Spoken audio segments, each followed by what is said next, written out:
이 뇌는 이 깜깜한 두개골 속에 혼자 이렇게.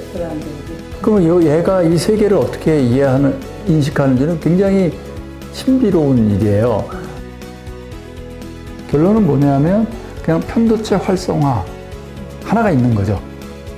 살아남고 이렇게 살기 위해서 가장 최적화된 방식으로. 사실적인 것과 현실적인 것은 다르다. 저는 이걸 꼭 말씀드리고 싶어요. 내 의식은 처음부터 남을 위한 거예요. 여기 그 내면 소통 책에 보면 교수님 마음 근력의 핵심을 그 두려움에서 벗어나는 거라고 한 대목이 있어요. 두려움에 대한. 그래서 대부분 이제 뭐 부정적인 감정들, 뭐 불안이 됐던, 그게 우울이 됐던, 뭐 이런 것들이 다 결국 두려움에서 온다 이렇게 말씀하셨는데 그것 좀 구체적으로 또. 예, 그거는 현대 뇌과학과의 성과고 그거를 이제 일부 심리학자들이 좀 뭐라 그럴까 현대 뇌과학의 성과들을 열린 마음으로 받아들이는 심리학자들이. 심리학은 전통이 꽤 있는 학문이고 이러기 때문에 옛날 뭐 스승이 가르쳤던 걸 그 다음에 가르치면 그대로 하지 새로운 걸로 뭐 이렇게 바꾸고 이런 걸 안 하거든요. 심리학에서는 전통적으로 폴 에크만 이래 기본적인 인간 감정 6가지. 이거는 인간의 본능에 가까운 거기 때문에 문화적 차이도 없고 뭐 다 있는 거다. 그런 게 두려움, 분노, 뭐 역겨움 등등 이 6가지 감정을 얘기를 했어요. 그런데 리사 펠드만 베럿 같은 심리학자예요. 그분은 베럿 교수. 그분이 2017년도에 나온 How Emotions Are Made, 감정은 어떻게 만들어지는가 이런 책. 그분이 하는 게 지난 20년, 그 책 30년간, 예, 20년, 30년간 나는 진짜 그런 6가지 감정에 분명히 6감정이 개별적인 거라면 그거에 따른 생물학적 기반이나 뇌과학적 기반이 있어야 될 거 아니냐. 뇌가 이런 상태가 분노고, 뇌가 이런 상태가 두려움이고, 이게 구분이 안 된다. 아무리 해도, 몇십 년을 해도 안 되는 게 확실하다. 그래서 6가지 기본 감정이라는 건 결국 folk psychology, 그러니까 말하면 민속학적인 심리학. 그러니까 진짜 과학적인 개념이 아니고 그냥 우리가 일상생활 속에서 문화적으로 화나는 게 있고 두려운 게 있고 역겨운 게 있고 뭐 있는 주요 감정을 갖다 놓은 거지. 이거를 과학적인 관찰의 결과로서 인간의 감정이 이렇게 있는구나. 이게 아니라는 거를 이제 한 거죠. 그러면은 그동안 감정에 대해서 사실 심리학은 감정을 그렇게 많이 다루지도 않았어요. 좀만 더 말씀드리면 심리학은 심리를 다루는 학문이 아니에요. 심리의 사이콜로지인데 사이키를 다루지 않아요. 뭐만 다루죠? 행동만 다뤄요. 근데 이제 일부 아까 말씀드린 리차드 데이비슨 MRI 같이 만들었고 이랬던 사람, 그런 사람이 하버드 심리학과 나와서 나는 감정을 연구하겠다. 뇌파로 뇌와 감정을 연구하겠다. 완전 소수였던 거죠. 1970년대. 그래서 그분은 좋은 대학에 잡도 못 잡고 어디 무슨 좀 아주 뉴욕에 아주 이상한 조그만데 관심을 안 가지고 겨우 잡고 끝까지 해서 지금 아주 세계 최대 이 뇌과학 연구소를 갖고 있고 명상 연구하고 달라이라마 막 찍고 한 게 리차드 데이비슨이죠. 한 우물을 파신 분이죠. 그분의 약간 선배는 또 다니엘 골만, EQ 만드신 분. 그분이 명상의 진짜 대가죠. 1970년대 메디터티브 마인드, 명상적 마음 이거를 쓰고 그분도 하버드 심리학과 박사인데 이분은 명상이나 이걸 계속 하고 싶은데 그거 갖고는 어디 취업이 안 되는 거예요. 심리학과 교수로. 그래서 학계를 떠나서 뉴욕타임즈의 과학기자로 들어가죠. 그래서 쓴 책이 EQ. 그죠? Emotional Intelligence, 감성지능, 이거를 한 거죠. 그러니까 그분들이 그러니까 그만큼 무슨 얘기냐면 지금, 우리가 생각할 때, 심리학자들은 당연히 뇌과학도 하고, 감정 연구도 하고, 아니었던 거예요. 70년대, 80년대까지만 해도. 그래서 그게 아직도 내려오고 있는데, 이제는 더 이상 이제 서서히 많은, 심리학자들도, 그게 감정이 그런 게 아닌가 보다로 이제 많이 이렇게 전환이 되고 있고요. 결론은 뭐냐면 그냥 편도체 활성화 하나가 있는 거죠. 위기 상황에서 편도체 활성화. 편도체 활성화가 되면 몸의 상태가 다다다닥 변합니다. 몸에서 올라오는 내부 감각 신호가 변해요. 심장이 보내오는 신호, 내장이 보내오는 신호, 뇌신경과 관련된 여러 근육들이 보내오는 신호가 긴장되고 수축되고 다른 게 쫙 올라오면 그때 우리 의식에서는, 왜냐하면 편도체 활성화 자체를 우리가 의식할 수는 없으니까 편도체 활성화에 따른 몸의 여러 부위의 변화를 의식해서 그 변화에 대한 해석을 아이고 두려워, 아이고 짜증나로 얘가 해석을 해주는 하는 거죠.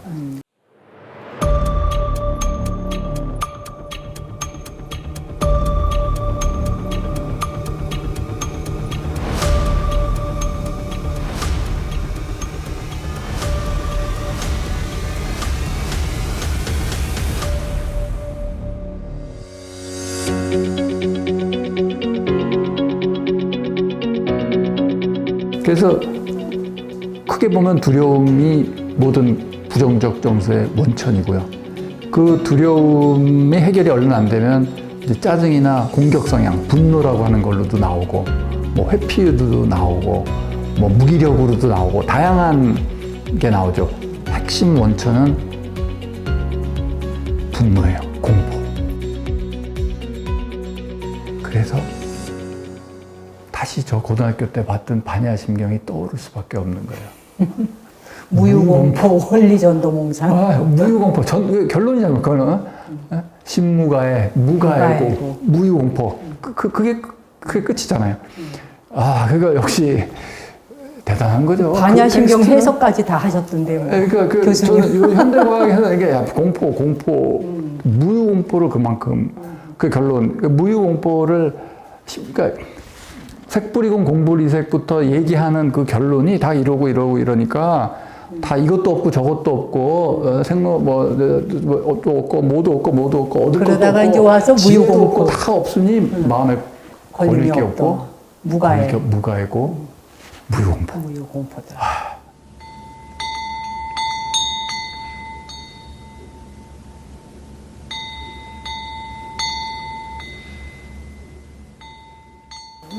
제 말로 하자면 이거 다 하면 너희들 편도체 안정화된다 라고 관자재 보살께서 말씀하셨다. 오온이 개공하도다. 네, 오온이 개공하면서 편도체 무유공포다. 그래서 다시 이제 그걸 다시 저는 그게 공부하는 즐거움인 것 같아요. 맞아요. 고등학교 때 아무것도 모르고 뭐 와서 뭐 했는데 이제 이렇게 쫙 이걸 하다 보면 역시 두려움밖에 없대. 근데 두려움밖에 없어? 근데 두려움이 또 없대. 옛날에 그렇죠. 무유공포래. 두려움이 없어요. 쓸데없는 두려움을 우리가 갖고 있는 거죠.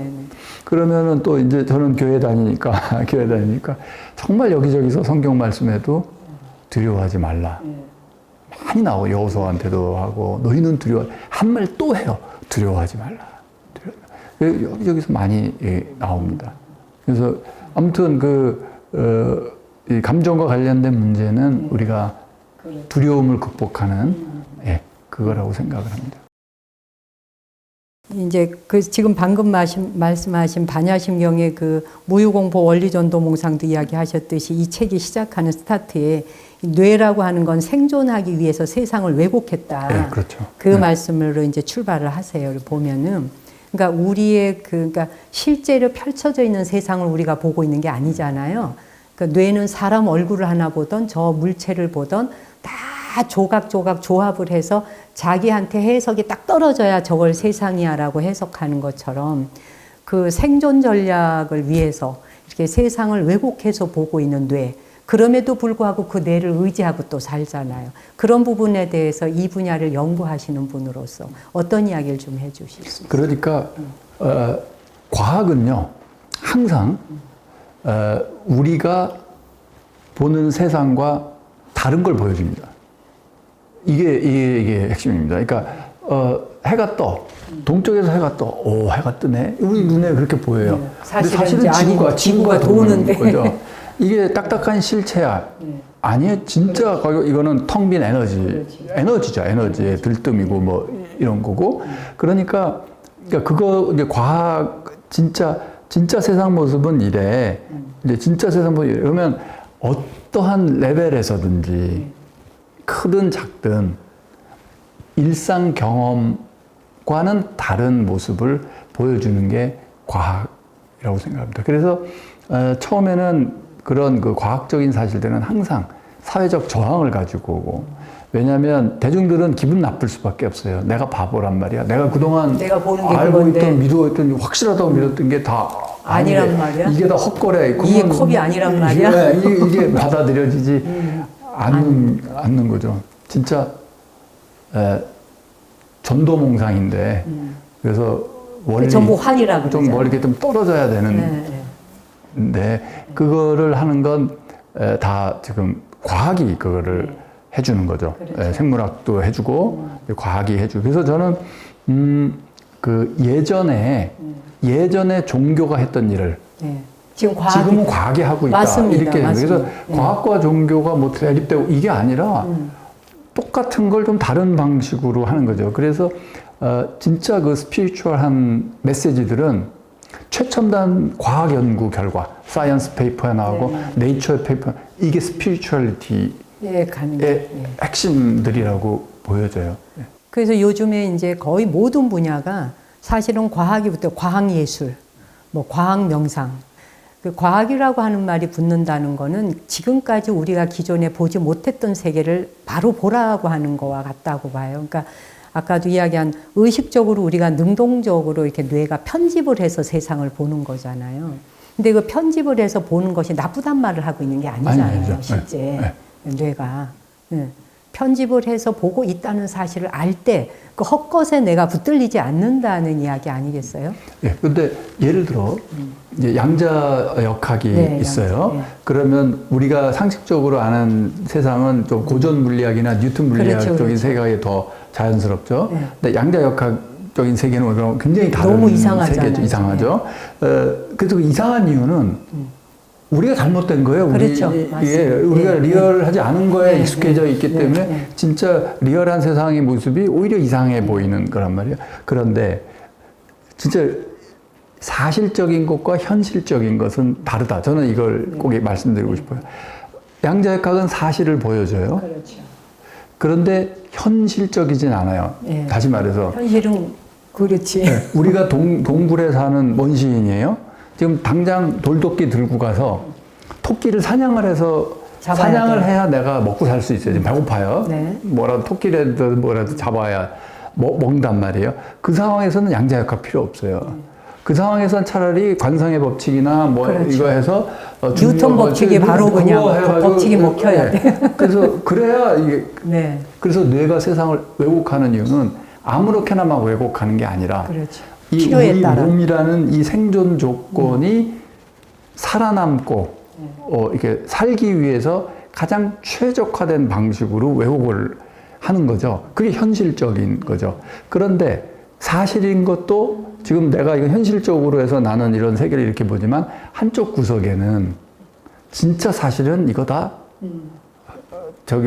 전도몽상이야를 알고 있는 게 그 양자역학이 바로 그거잖아요. 때때로 도움이 되고요. 그 다음에 과학에 대한 좀 지나친 신봉이나 맹신도 저는 피해야 된다고 생각해요. 무슨 얘기냐면 양자역학도 벌써 100년이나 된 거고요. 버전도 여러 개 있고요. 그러면 양자역학이라는 게 보여주는 세상이 완벽한 사실이냐? 전혀 아니거든요. 이거는 좀 이따가 또 다른 세계관에 또 하고. 그러니까 상대성 이론이 나왔어요. 상대성 이론은 고전 물리학 뉴턴보다 훨씬 정확한 세계의 모습을 보여줘요. 근데 양자역학이 나왔는데 조금 맞지 않아요. 그 어느 게 더 맞냐? 그러면 상대성 이론에 이런 거는 좀 맞지 않고 이게 더 맞다. 이게 되죠.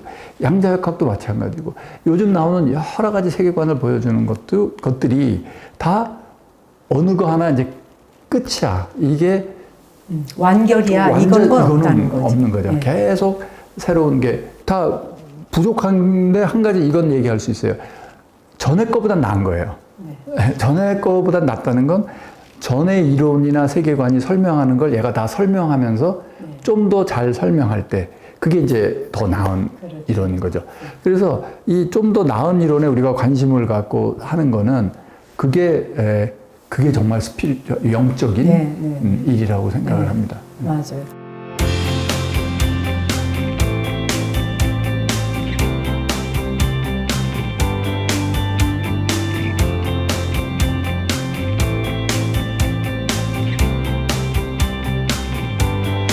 제가 이제 브레인에 관심이 있어서 브레인 쪽을 보다 보니까 어려운 부분도 있었어요. 근데 교수님 책을 보다 보니까 이 뇌에 대한 이야기가 굉장히 재밌게 나오는 거예요. 그 다음에 제가 요즘 근래에 이제 예측 오류의 최소화. 예, 이 부분에 대해서 이게 얘기 좀 한번 해주실 수 있어요? 예측 오류를 어떻게 최소화한다? 예측 오류의 최소화는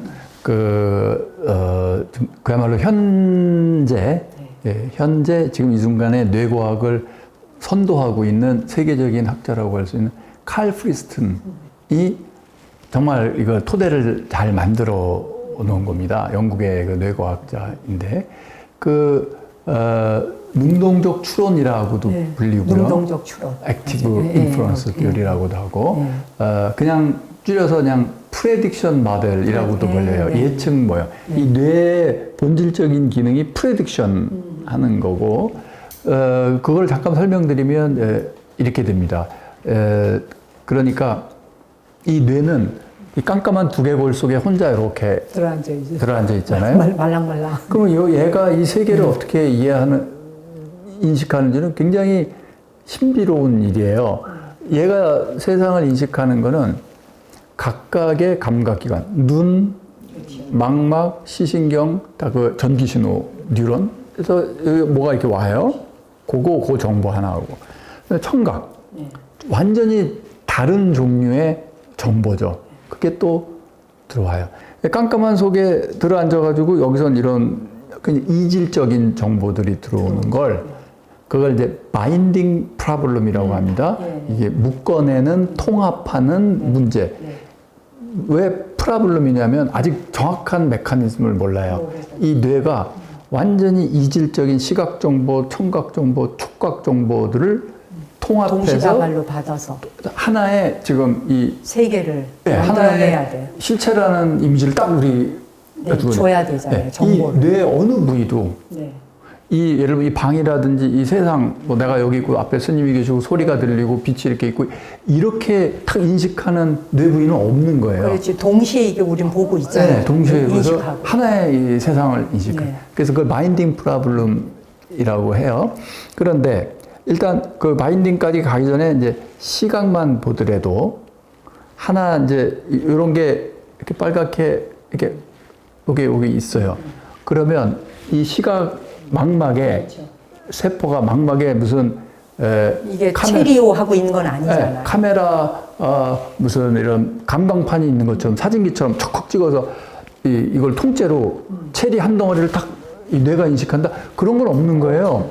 뭐냐면 얘를 자극하는 뉴런, 신경세포, 망막의 시각세포 하나하나는 어떤 애는 요 사선에 반응하는 애, 어떤 애는 세로선에 반응하는 애, 어떤 애는 움직임에 반응하는 애, 어떤 애는 색깔, 그러니까 빨간색 뭐 이게 반응하는 애. 이게 각각이 다 다른 거예요. 그럼 이게 빨그스름하니까 빨간 거에 반응하는 애도 어디 좀 자극을 받을 거고, 여기는 사선이 있고, 이쪽 사선이 있고, 가로선도 있고, 각각의 이런 애들이 반응을 해서 정보를 위로 올려보내요.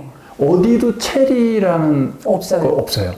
그 올라가면은 얘가 이렇게 해서 세상에 동그란 이런 걸 거야. 요 부에 이렇게 생긴 걸 거야. 올라오면 아 그렇게 된 게 옛날에는 이게 체리 같은 비슷한 거 동그란 거였는데 그런 게 그래서 지금 제가 이거 바라보고 있으면 계속 시각 정보가 눈으로 이렇게 들어가잖아요. 들어가는 거에 대해 그게 단계별로 올라가요. 그 다층 모형이에요. 단계별로 뉴런에서 레이어 1, 레이어 2로 올라가면서 그 레이어 1, 레이어 2 단계별로 내부 모델이라고 원래 이런 건 이런 거였을 거야 라는 확률 모델이 있어요. 확률. 네. 확률. 그래서 얘랑 요 뉴런 두 개가 이렇게 활성화됐으면 그건 동그란 걸 1 확률이 얼마. 얘랑 활성화됐어도 그건 동그란 게 아니라 타원일 확률이 얼마. 이런 걸 얘가 과거 경험 등을 통해서 갖고 있어요. 그래서 그걸 덮어 씌우는 거예요. 그게 말하자면 추론인 거예요. 예측이에요. 그래서 이게 지금 뉴런이 요놈이 이렇게 요 정도 활성화됐는데 그러면 이런 거겠지라고 얘가 모델로 덮어 씌워요. 그런 거예요? 근데 그런 거야라고 덮어 씌웠는데 또 들어오는 게 그거에 맞아요. 그 예측 오류가 아니잖아요. 그럼 올라가고 최소화하는. 그래서 그 오류를 최소해. 오류를 최소화한다는 건 요렇게 활성화됐는데 동그란 거겠지. 근데 또 보니까 동그란 게 아니라 좀 옆으로 약간 타원이란 말이에요. 이게 그럼 거기서 수정을 모델이 고쳐지는 거야. 수정을 야, 뉴런 너 활성화됐을 때 동그란 게 아니라 타원. 잘못 본 거야. 요거는 타원인 것 같아. 그러면 모델이 수정됐으니까 다음번에 이렇게 되네 볼 땐 타원으로 먼저 인식하는 거죠. 그런 게 이 레벨에서 올라갔다 내려갔다 올라갔다 내려갔다 이렇게 해서 맨 나중에 이제 최종적으로 우리가 보는 건 여기에서 빨간 거다. 그 다음에 또 여러 가지 기억이나 모델로 와가지고 이렇게 생겨 빨갛고 이렇게 촉감 이런 거 이건 체리겠다. 이게 이제 딱 떠오르는 거죠.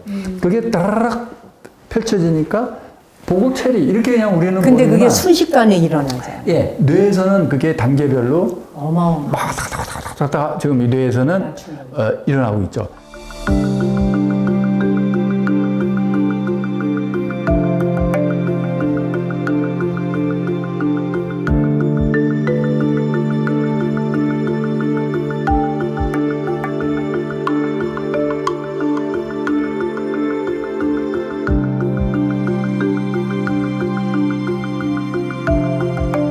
그래서 뭔지 모를 게 딱 있으면 이게 체리인가 아닌가 뭐 이거 우리 이렇게 볼 수도 있고 근데 여기서 굉장히 중요한 포인트가 뭐냐면요.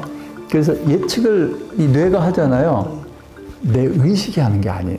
의식이 하는 게 아니다. 이건 완전 무의식에서 일어나는 거예요. 지금 이 능동적 추론은 네네네. 그래서 많은 분들이 오해하는데 예측한다고 추론한다고 그러면 내가 이걸 보고 이게 체리겠지라고 추론한다고 이렇게 착각을 하세요. 그건 아니에요. 그건 의식 레벨이에요. 그런 의식 레벨에서의 추론은 맨 끝에서 스토리텔링 할 때 정도에 생기는 거예요. 그거 말고 그냥 무의식적으로 턱 보고 여기 뭐 마당이 있네, 연꽃이 저거 있네, 뭐 여기 사람이 있네 이런 거는 그냥 이미 자동으로 척척척척 되는데 그거를 이제 헬르몰츠라는 사람들이 무의식적 추론 과정이 뇌에 있는 거예요. 우리가 컨트롤하는 게 아니라 얘가 저절로 알아서 하는 거예요. 그래서 착시 현상도 일어나고 뭐 여러 가지 그런 게 일어난다 이렇게 말씀드릴 수 있어요. 네. 지금 요즘 AI 인공지능한테다가 심는 것도 사실 그런 뇌의 기능을 심은 그러니까 거잖아요. 이렇게 말씀드릴 수 있어요. 인공지능은 예를 들어 이제 고양이 사진을 보여주고 또는 개나 고양이 사진을 보여주고 컴퓨터한테 야 이게 개야 고양이야 너 구분해봐 이거를 이제 시키고 싶었던 거죠. 그래서 1960년대만 하더라도 진공관 컴퓨터가 나온 게 2차 대전 직후니까 막 1940년대 나오고 50년대 메인프레임이라고 막 PC 퍼스널 컴퓨터 나오기 전에 50년대 막 60년대 그때 벌써 60년대만 하더라도 사람들이 확신을 갖고 있었어요. 1960년대만 해도 곧 10년, 20년 뒤에 인간의 지능을 뛰어넘는 인공지능이 나올 거다. 그래서 인공지능이 될 거다라는 확신은 뭐 50년대, 60년대부터 막 60년대 확실하게 있었던 거예요. 그래서 수많은 사람들이 달려들어서 이제 인공지능 컴퓨터를 똑똑한 컴퓨터를 만들려고 했죠. 그때 똑똑한 컴퓨터를 만드는 대전제 조건은 뭐냐면요. 이런 거예요. 컴퓨터를 똑똑하게 만들어야 된다고 착각했던 거예요. 그게 무슨 얘기냐면 이런 게 고양이야 라는 룰을 지식을 컴퓨터한테 일일이 알려주는 거죠. 야, 고양이는 수염이 이렇게 생겼고, 이렇게 됐고, 뭐, 개는 이렇게 되고, 고양이는 이렇게 생겼고, 그걸 수만큼 해서 온갖 정보를 컴퓨터한테 넣어주면 그 원칙에 따라 어떤 한 사례가 고양이 사진이 왔을 때 얘가 그걸 다르락 읽을 줄 알았던 거죠. 근데 고양이 안 되는 거예요. 60년대, 70년대, 80년대. 그러니까 스탠드 얼론 컴퓨터라고 이 컴퓨터 한에다가 온갖 이 원칙 학습 뭐 이런 데이터를 넣어주고 고양이를 알아봐라. 그러면 못 하는 거예요. 못 한다는 게 뭐냐면 갑자기 고양이 사진을 잘 봐요. 근데 고양이 만화, 고양이 그림, 만화 영화에 나오는 고양이. 그럼 못 알아보는 그렇게 거예요. 생기면 못 알아봐. 근데 5살짜리 인간은 고양이 그림이든 고양이 다 고양이인 줄 알아. 고양이 뭐 사진이든 뭐 만화 고양이든 단순하게 그린 헬로키티 같은 고양이 그렇지. 다 고양이로 보는 거예요. 그렇죠. 이걸 다 고양이로 보게 할 재간이 없는 거예요. 이 컴퓨터. 그 인간은 묘하잖아요. 네, 다 봐. 다 고양이인 줄 알아. 네, 다 봐. 그래서 이거를 이제 70년대, 80년대 지나면서 인공지능 하는 사람들이 다 포기하고 대부분 떠났어요. 네. 그래서 인공지능은 이제 안 된다. 이건 정말. 그런데 150년 전에 헬름홀츠라는 사람이 제가 지금 말씀드렸던 이 뇌가 하는 게 무의식적 추론 이런 거다라는 거를 한참 그때 연구하던 그 제프리 힌튼이나 뭐 다이안이나 이런 학자들이 무의식적 추론? 네. 그러면 미리 다 뭐 이걸 알려줄 게 아니라 그렇죠. 컴퓨터로 하여금 좀 가축법적인 어떤 추론을 하는 단계별로 그렇지. 그거를 알려주면 되지 않나. 단계별로 해서 얘가 스스로 학습하게 해서 룰을 스스로 만들어내게 그게 인간 뇌가 그렇게 작동하는 것 같으니까 그 작동 방법을 심어주면 되지 않나. 그래서 1995년도에 그 제 책에도 언급돼 있습니다만 1995년도에 제프리 힌튼 그 딥러닝이라는 네. 그 지금 현재 이제 이 인공지능이 잘 되게 된 그 시발점이 그겁니다. 제프리 힌튼 같은 사람이 그 딥러닝 하여간 그 아이디어를 처음 내는 논문 제목이 헬름홀츠 머신입니다. 헬름홀츠는 150년대에 살았던 사람이고 이 무의식적 추론 이걸로 해서 그 딥러닝의 딥이 뭐냐면 이 단계가 여러 개라는 거예요. 다층에게 그게 딥. 그래서 무의식적 추론을 하는 시스템이 이렇게 하면 될걸? 하고 95년도에 그 헬름홀츠 논문을 내고 그 다음에 막 연구해서 2000년대 이제 브레이크스루가 돼가지고 그 다음에 이제 알파고 나오고 2012년도 막 이럴 때 2015년에 이세돌 이기고 막 이게 된 그 일련의 과정에 출발 아이디어가 뇌가 이렇게 무의식적 추론을 할 거야. 그거 흉내내서 컴퓨터를 만들어 보자 했더니 되는 거예요. 그 다음부터는 요새 왜 무슨 구글이니 뭐니 휴대폰 보면은 내 얼굴 뭐 우리 가족 얼굴 다 구별해서 나오잖아요. 그게 그 기술인 거죠. 거기다가 내 얼굴은 뭐 이런 원칙이야 이런 걸 주는 게 아니라 컴퓨터로 하여금 알아서 학습하게끔 그게 이제 인공지능의 그 어떤 돌파구를 열었던 겁니다. 그러니까 뇌 흉내낸 거예요. 뇌 흉내내서. 그런데 뇌 흉내를 내서 말하자면 이제 인지 기능? 인지 기능은 지금 이제 하는데 그 비인지 기능이라 그러나? 예를 들면 뭐 전두엽이 할 수 있는 협력이나 뭐 이런 분야가 아직 컴퓨터에 심어진 건 아니잖아요. 아직 근데 가능은 해요? 그 부분이 어떻게 발전되나요? 굉장히 어려운 얘기인데요. 일단 이렇게 하나 말씀을 드릴게요. 뭐냐면은 지금 그 인공지능이 이제 이렇게 잘 되기 전에 시각 정보 있잖아요. 시각이나 청각 정보를 능동적 추론 같이 이렇게 해서 추론 모형으로 딥러닝 모델로 하는 거. 그게 잘 되기 때문에 초창기 인공지능 프로그램들은 다 패턴 레코니션이라고 그러니까 사진 알아보고 뭐 목소리 알아보고 뭐 이렇게 지금 돼 있는 거예요. 그러니까 감각 정보 정도 이렇게 하는 거죠. 그 다음에 이 뇌가 하는 일은 감각 정보를 바탕으로 아까 이제 이게 뭉쳐서 하나의 세계를 만든다고 했잖아요. 바인딩. 그 바인딩 프로그램의 메커니즘은 정확하게 아직 나와 있지 않기 때문에 컴퓨터한테 그걸 시킬 수는 없을 거예요. 끼케 하는 건 음성 정보 처리, 뭐 시각 정보 처리 이 정도까지 할 수 있겠죠. 바둑판 외워가지고 패턴 외우고 이래서 바둑 두고 뭐 이런 거는 이제 주로 이제 패턴은 다 할 수 있죠. 그러니까 예를 들어 MRI 사진 주고 이게 이 사람이 암에 걸렸냐 안 걸렸냐 알아본다든지 진단 도구로 쓰는 거죠. 그런 건 잘 하죠. 근데 이제 그런 걸 해서 이제 이 바인딩해서 이제 세상을 알아보잖아요. 그 다음에 뇌는 그 다음 단계는 뭐냐면 그 마코 블랭킨 모델 거기도 설명이 돼요. 그 다음에 뇌는 의식이라는 게 있습니다. consciousness 의식. 의식은 뭐냐면 스토리텔링을 의미 부여하고 스토리텔링을 하는 거예요. 내가 내 몸이 받아들인 여러 가지 감각 정보를 경험을 바탕으로 의미 부여를 해요. 자의적으로 지 마음대로.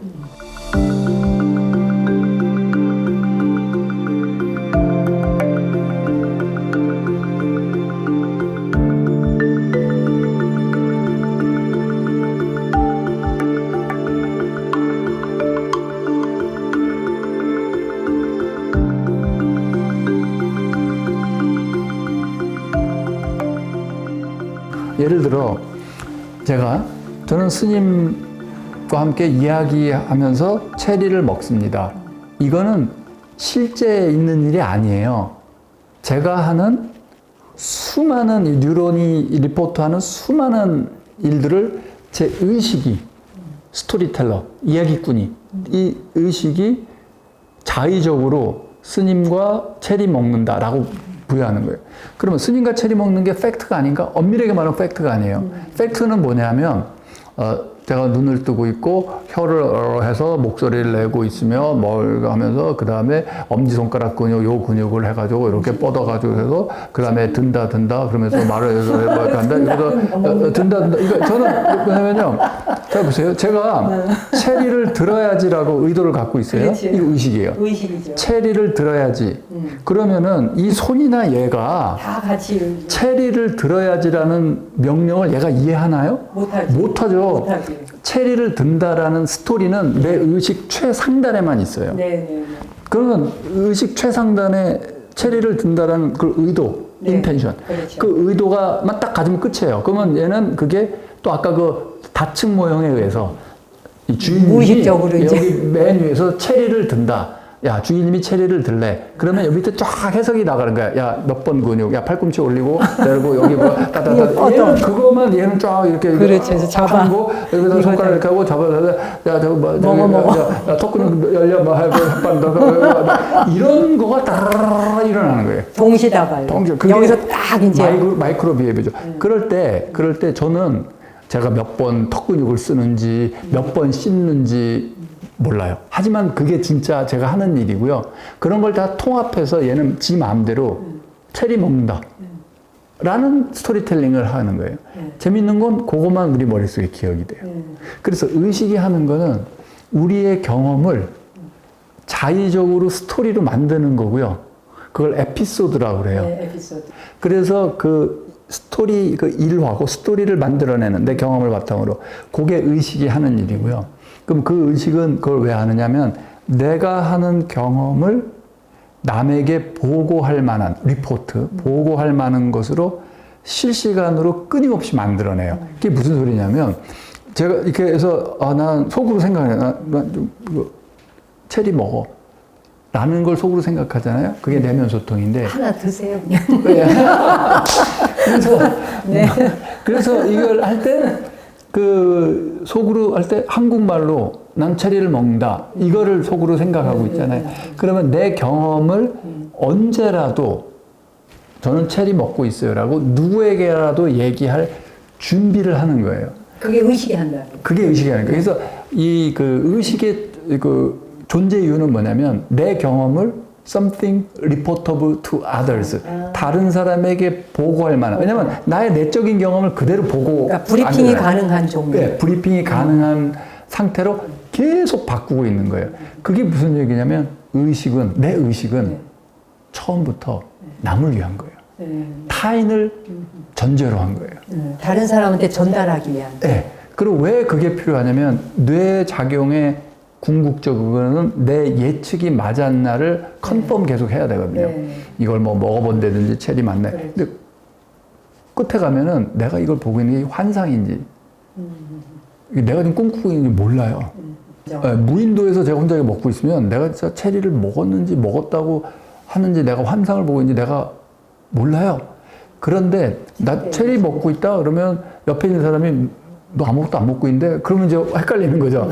체리 먹고 있다 그러는데, 맛있냐? 이렇게 해주면, 내가 체리 먹고 있는 게 맞구나. 이렇게 돼서. 계속 이제 컨펌 해가면서. 네. 그래서 세상을 이 뇌가, 이 어두컴컴한 골방에 갇혀있는 내 뇌가 세상을 제대로 보는지를 컨펌, 확인할 수 있는 유일한 의식. 방법은 타인과의 소통밖에 없는 거예요. 대화를 통해서. 그게 그 책에 나와 있는 겁니다. 그래서 뇌는 계속 내면 소통을 하는 존재인 거예요. 그것 때문에. 그 다마지오의 이론도 그렇고 루드도 그렇고 그분들이 바로 이 의식이 고등한 의식 체계에서 일어나는 일들에 대한 거를 굉장히 논문을 많이 쓰셨더라고 보니까 너무 재밌네요. 네, 다마지오는 이제 필링부터 해서 이제 느낌에서 올라오는 이 마인드까지 다 얘기하고 있죠.